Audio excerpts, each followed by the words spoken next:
নমস্কার সবাইকে। আজ একটা ভিন্ন ধরনের রেসিপি নিয়ে তোমাদের মাঝে চলে আসলাম। ভিডিওটি না টেনে দেখতে থাকো, অবশ্যই তোমাদের ভালো লাগবে।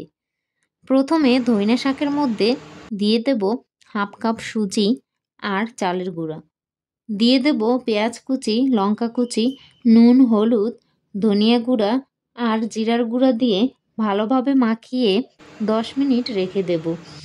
এবার একটা প্যানে তেল দিয়ে এক এক করে বড়াগুলো ভেজে নিলেই তৈরি হয়ে যাবে আমাদের ধনিয়া শাকের বড়া।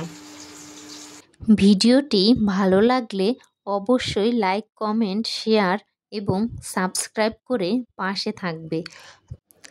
তোমরা অবশ্যই একবার হলেও বাড়িতে এটা ট্রাই করবে, খেতে কিন্তু দুর্দান্ত হয়েছিল।